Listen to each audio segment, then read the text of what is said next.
Universidad de Guayaquil, Facultad de Ciencias Médicas, Cátedra Infectología, Grupo 5. Mi nombre es Nicole Valeria Rendón Lujano y el tema a tratar en el video es sobre el dengue.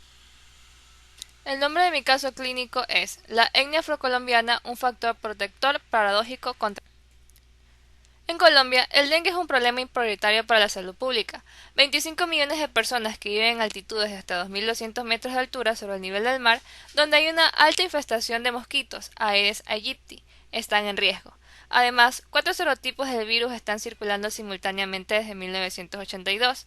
A principios de los 90, los casos aumentaron de 5.2 casos de 100.000 habitantes a 18.1 casos sobre 100.000 habitantes. La letalidad de la primera década del siglo fue aproximadamente del 1.17% y en 2013 se registraron 5.8 muertes por cada 100 casos de dengue severo. Hay factores que aumentan el riesgo de desarrollo de dengue severo. Uno de ellos es la preexistencia de anticuerpos contra el serotipo diferente a causa de infección previa y la secuencia de los serotipos infectantes, ser mujer.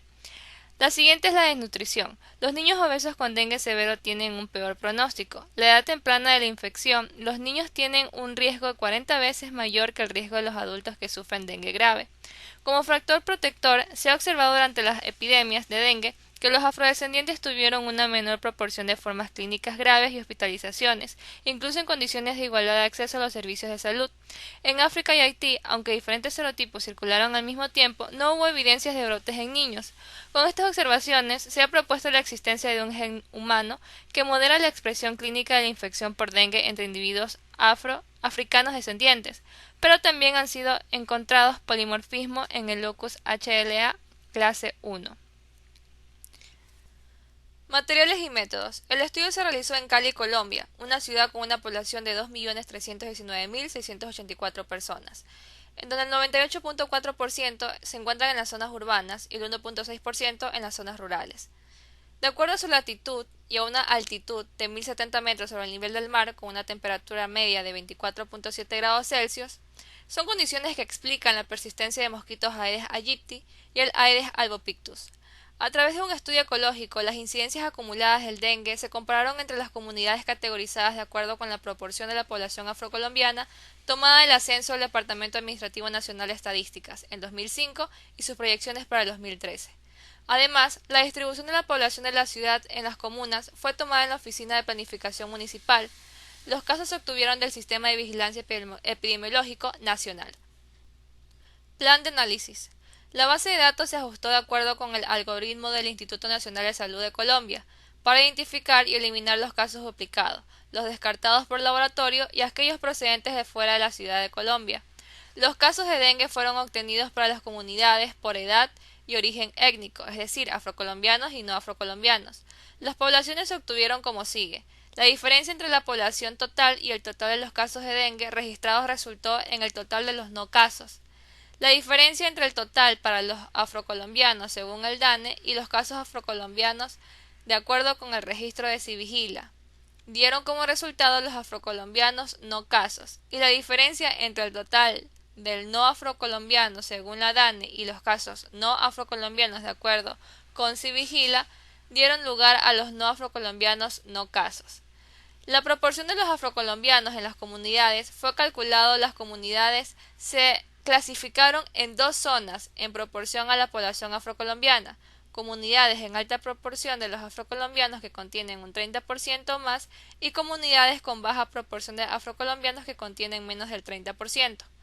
La incidencia acumulada del dengue en las comunidades y dos zonas afrocolombianas, es decir, alta y baja proporción, fue ajustada por la población y el grupo étnico por el método directo, debido a las pirámides de población y a la proporción de los afrocolombianos que figuran en las comunidades son diferentes. La población de referencia fue la población de la ciudad de Cali por grupos de edad, como vemos en la tabla 1. Se evaluó el nivel de relación de la proporción de la población afrocolombiana con la incidencia acumulada del dengue entre las comunidades, a través del método de la correlación, y se obtuvieron el valor de coeficiente en estadística, que es la de Pearson.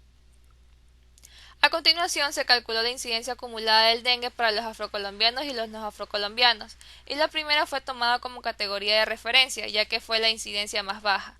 Esta se comparó con la incidencia acumulada del dengue en la categoría no afrocolombiana con incidencia acumulada en la categoría que se denomina zona con una baja proporción de los afrocolombianos, y finalmente con incidencia acumulada del dengue en la categoría zona con una alta proporción de los afrocolombianos. Entonces, los riesgos relativos y atribuibles se estimaron con sus respectivos intervalos de confianza.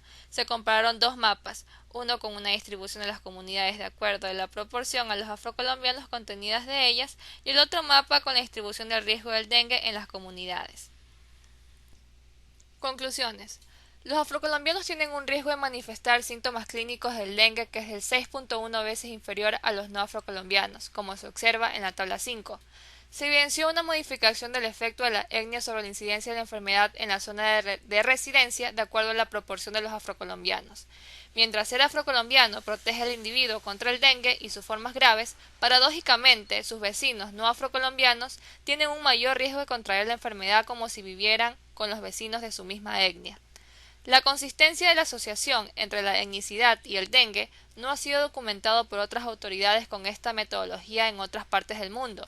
Se observó un grande gradiente biológico de la incidencia de la enfermedad con la proporción afrocolombiana y se encontró verisimilitud biológica según el conocimiento básico existente. Esta diferencia en la incidencia del dengue entre las poblaciones afrocolombianas y no afrocolombianas, debido a las diferencias de las manifestaciones clínicas, debe ser tenido en cuenta cuando se compara la incidencia o prevalencia de la enfermedad del dengue entre los barrios, comunidades, ciudades, países o regiones durante las epidemias. Además, cuando se realicen estudios del impacto de intervenciones médico-sanitarias y de vacunación, porque no solo deben ajustarse o hacerse ajustes a estas incidencias acumuladas según la distribución de sus grupos de edad, sino también se deben tener en cuenta la proporción de la población afrocolombiana contenida en dicha población. Para estudios de infección, los resultados deben basarse en datos serológicos. Este estudio permitirá un nuevo enfoque para el estudio de los brotes del dengue, la prevención, las acciones de control específicas y priorizadas, la vigilia epidemiológica, entomológica, virológica y serológica, la atención médica y en la evaluación del impacto y la planificación de las estrategias de vacunación. En este estudio, la correlación ecológica entre la incidencia acumulada del dengue de las áreas y la proporción de los afrocolombianos fue negativo y perfecto. La misma asociación se encontró en el nivel individual, por lo que se concluyó que no hay falacia ecológica y que la asociación ecológica puede ser inferida a nivel individual. Muchas gracias.